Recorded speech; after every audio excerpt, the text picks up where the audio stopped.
The jungle had a way of swallowing men whole. By the time Colonel Percy Fawcett stepped into the green abyss of the Amazon in 1925, he already knew that. He had seen men vanish in its endless thickets, heard their screams fade into the night, their bones left to sink beneath the vines. But he believed there was something beyond the danger, a lost city he called Zed. A place built by an ancient civilization, older than any known to history. A city of stone temples and golden idols, hidden deep within the uncharted wilderness of Brazil. Everyone else called it madness. To Fawcett, it was destiny. He was no amateur dreamer. A decorated officer, a cartographer who had mapped the borders between life and oblivion. He had faced jaguars, starvation, and tribes who greeted strangers with arrows, and survived. But this time, he wasn't coming back for maps or medals. He was coming back for proof. In April 1925, Fawcett stood on the edge of the Mato Grosso plateau, the last frontier before the unknown. Beside him were two men, his 21-year-old son, Jack, and Jack's closest friend, Raleigh Rimmel. Together they formed a small expedition, traveling light to avoid attention, or so Fawcett claimed. No guns, no porters, no army of guides like the others. Just 3 men, a few mules, and a dream that could devour them. Locals tried to warn him. The jungle ahead was cursed, they said, filled with tribes who killed intruders without warning. Even seasoned explorers refused to follow his path. But Fawcett's blue eyes burned with conviction. He wrote in his journal, "If we may die, we shall die seeking truth." The first weeks went well. They followed the Zinga River, hacking through dense foliage, the air thick with humidity and the stench of decay. At night, they built fires to keep the insects away, listening to the chorus of unseen creatures screaming in the dark. Fawcett's letters back home were calm, almost cheerful. He spoke of strange rock formations, pottery shards, and markings that hinted at something ancient beneath the soil. He believed he was close, so close, to proving the existence of the city of Zed. But the jungle changed as they pushed deeper in. The rivers grew narrower, twisting like veins through a living body. Rations ran low. Insects ate through their clothes, their skin blistered from constant bites. Jack fell ill, feverish and trembling. Still, his father refused to turn back. Fawcett said the sickness was the jungle's way of testing their resolve. The men who saw them last, a group of friendly Kalapalo tribesmen, remembered them well. Fawcett's uniform was tattered, his beard streaked with grey, his compass always in hand. He told them he would continue east, toward a range of hills few had ever dared to cross. He left behind a message for his wife, Nina, carried by another traveler. "You need have no fear of failure." That was the last anyone ever heard from him. Days passed, then weeks. No letters, no signal, no trace. The jungle, as it always had, closed its mouth around its secrets. Months later, rescue expeditions followed his path and found nothing. No campfire remains, no bones, no journals, only whispers. Some tribes claimed to have seen a white man living among them, a ghostly figure who spoke their language and called himself Zed. Others said he was killed, his skull displayed as a warning to intruders. No two stories matched. But one thing was certain. Percy Fawcett had vanished into the very legend he'd been chasing. And somewhere, beneath the canopy of endless green, the jungle waited, silent, patient, guarding its secret still. The search for Fawcett became an obsession that stretched across continents. By 1926, newspapers in London and New York blazed with headlines. "Explorer lost in the jungle. Colonel Fawcett and son missing. City of Gold mystery deepens." The story captured the imagination of millions. Fawcett had become more than a man, he was a myth. Adventurers, fortune seekers, even soldiers of fortune set out to find him. Some claimed they wanted to bring him home. Most wanted to find Zed. The first expeditions never returned. Entire groups disappeared in the same region where Fawcett was last seen, devoured by disease, river currents, or the unrelenting hostility of the forest. The few who staggered back spoke of bones along the riverbanks and abandoned camps swallowed by vines. One survivor claimed to have found a torn scrap of canvas, possibly from Fawcett's tent. Another swore he'd discovered a rusted compass engraved with the initials VF, but the jungle offered no confirmation, only hints. In England, Nina Fawcett refused to give up hope. Every morning, she read her husband's last letter, tracing his words with trembling fingers. She told reporters she could still feel his presence, that he had found what he was looking for and would one day return. To her, Percy was still alive, living among the lost city's descendants, waiting for the world to believe. But others weren't so certain. Whispers began to spread. Was the great explorer even sane when he left?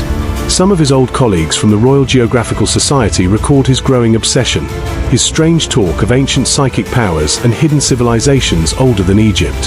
He had become convinced that Zed was not merely a city, but the remnant of a lost, advanced race. He believed the Amazon had once been home to something greater, something forgotten by history and erased by time. The public's fascination deepened into mania.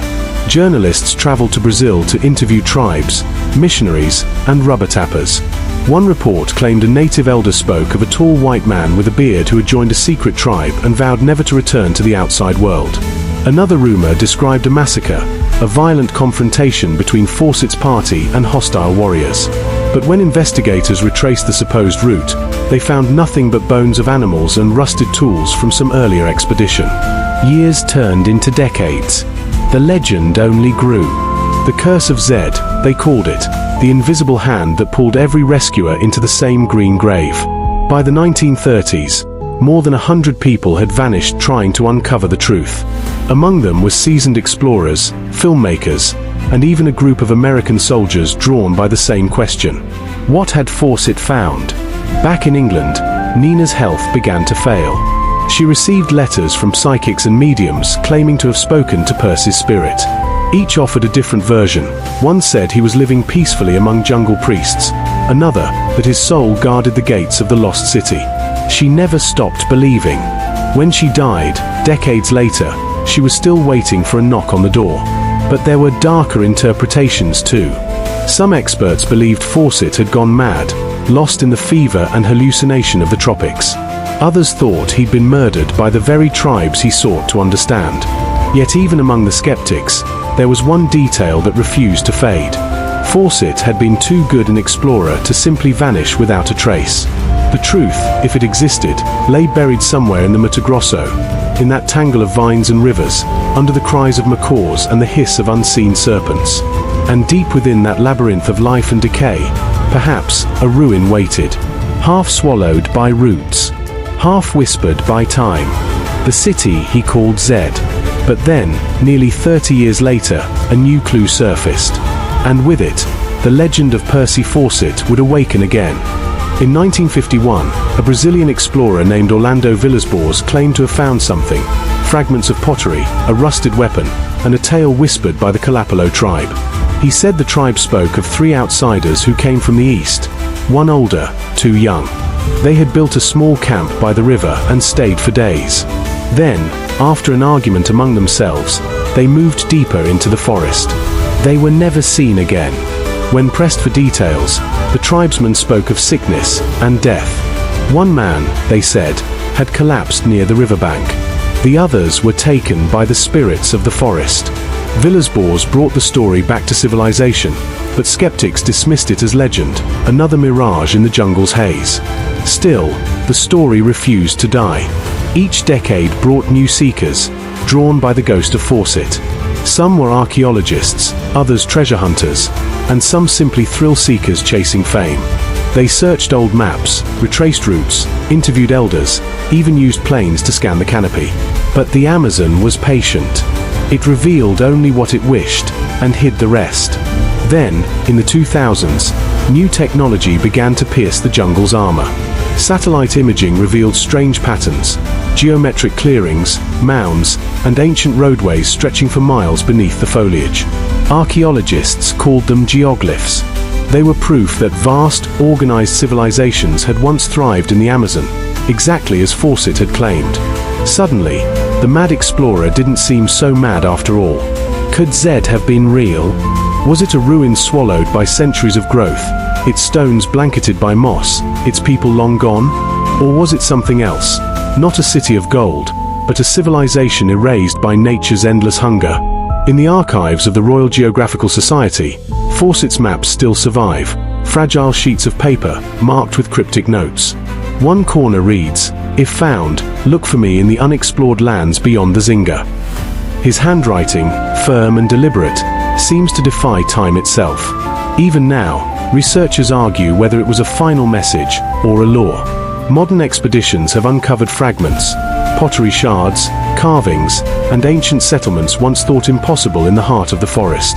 They suggest that the Amazon was not a wilderness, but a living network of cities connected by hidden roads and rivers. A civilization destroyed not by ignorance, but by time. Perhaps, somewhere within it, lies what Fawcett called Zed. But no one has ever found his remains. No bones, no compass, no journal. Nothing to say whether he died of hunger, fever, or violence, or whether, as some believe, he chose to stay, to vanish into the world he sought. Today, the jungle stands as it did a century ago, vast, untamed, eternal. The wind through its canopy sounds like whispers, like the rustling of pages from a story half told. Travelers who venture near the region where Fawcett disappeared sometimes speak of strange echoes in the night, rhythmic sounds, almost like distant drums. Others say they've seen stone walls where none should exist, roots gripping ancient carvings in forgotten tongues. Was Percy Fawcett destroyed by his obsession, or fulfilled by it? Did he find his lost city, and choose to become part of it? No one knows. But one truth remains: the jungle keeps what it loves, and it never gives back its secrets easily.